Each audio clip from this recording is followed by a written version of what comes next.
এবার তাহলে আমার কথা বলি। আমার ইচ্ছা রাজ্যের পাচকের সঙ্গে আমার বিয়ে হোক, তাহলে যখন যা ইচ্ছা খেতে পারবো। হ্যাঁ, আর আমার ইচ্ছে কি জানিস, মহারাজের বিদেশ মন্ত্রীকে বিয়ে করা। তাহলে বেশ যেখানে ইচ্ছে সেখানে যেতে পারবো। ছোট, এবার তুই বল। আমার কথা শুনে তোমরা হাসবে দিদি। আরে বলি না, শুনি। আমার ইচ্ছা স্বয়ং রাজাকে বিয়ে করা। উজির, কাল এই বাড়ির 3টি মেয়েকেই রাজপ্রাসাদে নিয়ে আসবে। আজ্ঞে মহারাজ। কাল রাতে তোমাদের মনের ইচ্ছে সম্বন্ধে যেসব কথাবার্তা বলছিলে সেগুলো আমি শুনেছি। সর্বনাশ! আমাদের গর্দান নেবেন না মহারাজ। আমাদের ভুল হয়ে গেছে মহারাজ। আমাকে ক্ষমা করুন মহারাজ, দিদিরা জানতে চেয়েছিল তাই ভুল করেছি মহারাজ। কিন্তু আমি তোমাদের মনের ইচ্ছা পূর্ণ করার জন্যই ডেকেছি। আসুন। তোমাদের বর আর আমি তোমার। কিন্তু মহারাজ, আপনি আমাকে। আমার তোমাকে পছন্দ হয়েছে।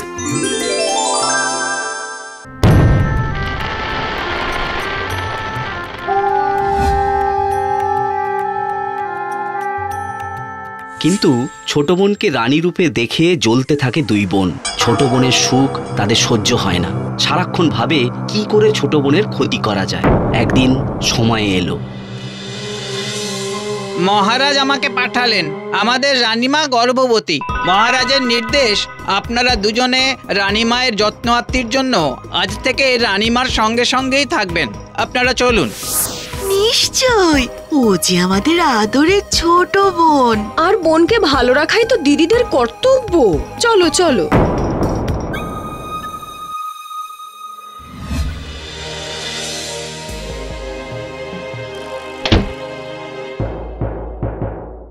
ক্ষমা করবেন মহারাজ, আমার বলতে খুব কষ্ট হচ্ছে।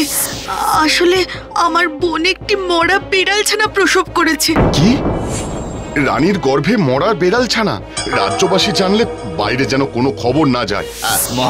মহারাজ শান্ত হন, নিশ্চয়ই বিধাতার কোনো খেলা। আপনি প্রাসাদে চলুন।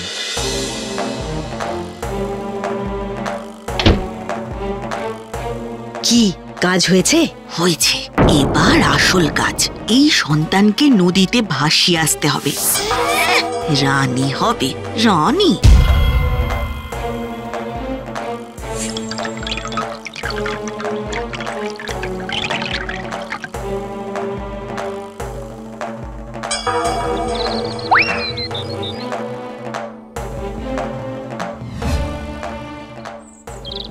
আরে, রানীমার মেজ বোন ঝুড়িতে ওটা কি নিয়ে চললো? দেখতে হচ্ছে তো।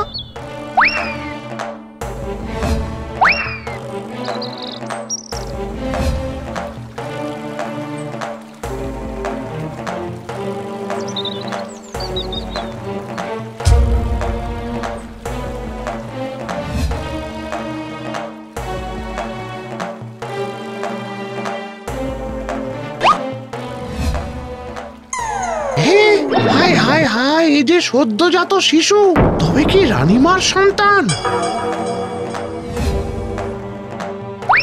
পরের বছর এভাবেই রানী এক কন্যা সন্তানের জন্ম দিলে রাজাকে জানানো হয় রানী ইঁদুরের জন্ম দিয়েছে। এ কথা শুনে ক্রুদ্ধ রাজা রানীকে বন্দি করে রাখেন। আর মালির ঘরে মালির আদরে বেড়ে ওঠে রাজার পুত্র ও কন্যা। তোরা রাজার ছেলে মেয়ে হয়ে কি অসহায় ভাবে মানুষ হচ্ছিস। হায় ঈশ্বর, এদের দেখো।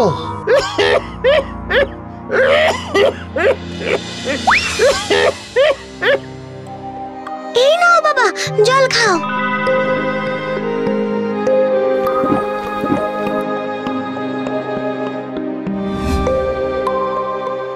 মহারাজ, আমাদের মালি খুবই অসুস্থ। তুমি যাও, দেখে এসো।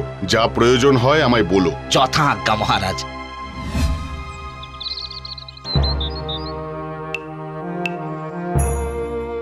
বাছারা, আজ একটা কথা তোমাদের বলে যাই। চুপ করো না বাবা, তোমার যে কষ্ট হচ্ছে।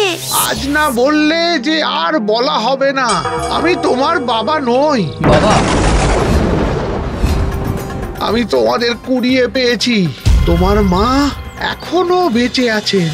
মা, তোমরা রাজার সন্তান।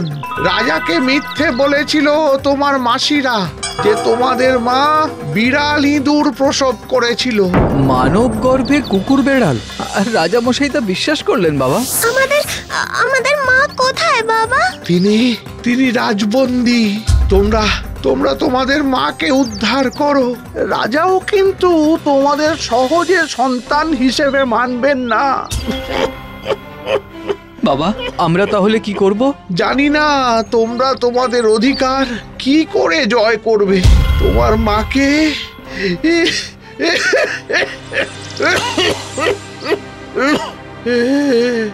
বাবা,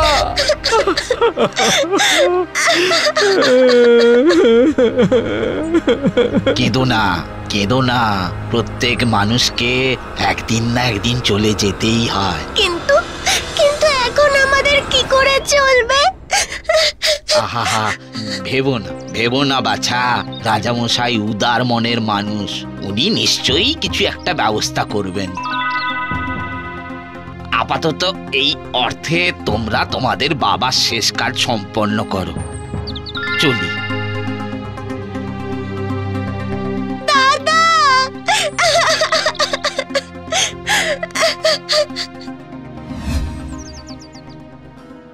মহারাজ, আপনার অবর্তমানে এই রাজ্যের শাসনভার আপনি কার হাতে দিয়ে যাবেন কিছু ভেবেছেন? জানি না, নিজের কপালের জন্য নিজেকেই বড় অসহায় লাগে। আপনি যদি তখনই আরেকটা বিয়ে করতেন। রানীকে যে আমি আজও ভালোবাসি, সেই ভালোবাসা আমি ভাগ করতে পারবো না। তাহলে রানীমাকে কেন কষ্ট দিচ্ছেন? প্রতিটা মানুষের কৃতকর্মের জন্য তার শাস্তি পাওয়া উচিত। মহারাজ, আরেকটি বিষয়। বলো। তাহলে মালির পুত্রকে রাজপ্রাসাদে একদিন আসতে বলি। নিশ্চয়ই, দেখি তার কাজের যদি একটা ব্যবস্থা করা যায়।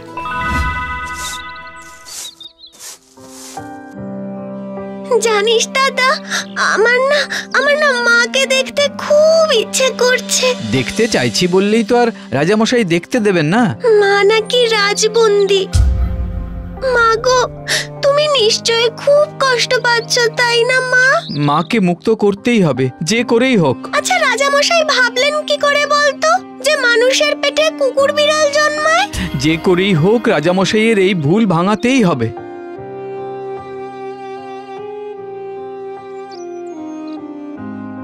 আরে প্রণাম উজির মশাই। এত সকালে হঠাৎ আপনি? হ্যাঁ, একটা সুখবর এনেছি। সুখবর? রাজামশাই তোমাকে রাজপ্রাসাদে ডেকেছেন, যদি একটা কিছু কাজ করে দেওয়া যায়। বেশ, চলুন। আচ্ছা, একটু দাঁড়ান, আমি ঘর থেকে আসছি।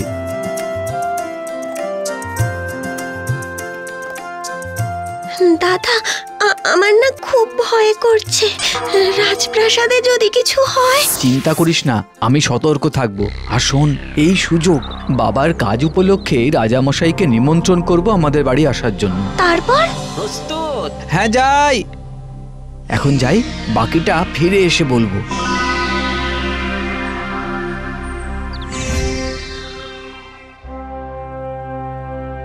আহা আহা, কি মায়া, কি রূপ!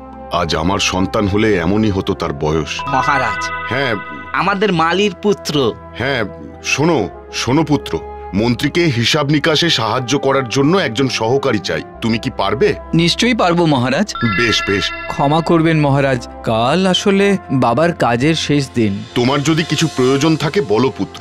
মহারাজ, আমার একটাই নিবেদন, যদি আপনি কাল আমাদের বাড়ির নিমন্ত্রণ গ্রহণ করেন।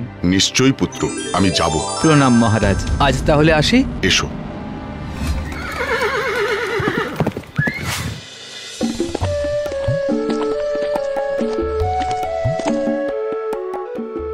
আসুন রাজামশাই। আসুন উজির মশাই, আসুন না, আসুন।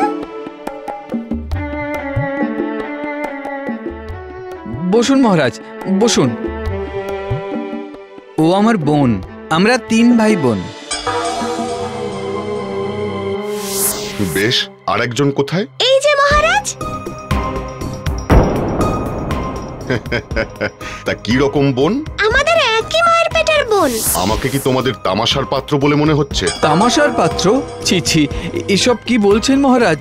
আপনার বুঝি আমাদের কথাটা বিশ্বাস হলো না? যা অসম্ভব তাকে বিশ্বাস করি কি করে বলো? অসম্ভব কেন বলছেন মহারাজ? আপনার রানীর গর্ভে যদি বেড়াল ছানা ইঁদুর ছানা জন্মাতে পারে, তাহলে আমার মায়ের গর্ভে পুতুল ছানা হতে বাধা কোথায়? হ্যাঁ, সত্যিই তো। অবশ্য আমি নিজের চোখে দেখিনি, রানীর দুই বোনের মুখে শুনেছিলাম। মহারাজ, নিজের চোখে না দেখে শুধুমাত্র শোনা কথায় বিশ্বাস করে আপনি রানীমার উপরে অন্যায় করেছেন। কিন্তু তোমরা এত জানলে কি করে? কারণ আমাদের দুই মাসি আমাদের জলে ভাসিয়ে দিয়েছিল, আর মালি বাবা সেটা দেখতে পেয়ে আমাদের তুলে এনে মানুষ করেন। তার মানে তোমরা আমার পুত্র কন্যা? আহা, আমায় ক্ষমা করো, আমায় ক্ষমা করো তোমরা। আমার ভুলে আজও রানী বন্দি, আর আমার কোনো চিন্তা নেই। চলো চলো পুত্র, রাজপ্রাসাদে চলো। কিন্তু পিতা, আজ আমাদের পালক পিতার শেষ কাজ, সেটা যে আমাদের সম্পন্ন করতেই হবে। বেশ বেশ বেশ বেশ, আমি যাই। অনেক কাজ আছে। রানীকে মুক্তি দিতে হবে, দুই বোনকে শাস্তি দিতে হবে।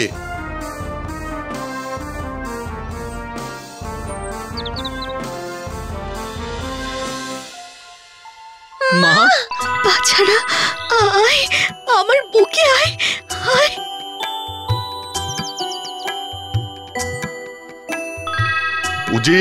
উজির অভিষেকের আয়োজন করো, রাজ্যে নিমন্ত্রণের বার্তা পাঠাও। আজ আমার বড়ই আনন্দের দিন।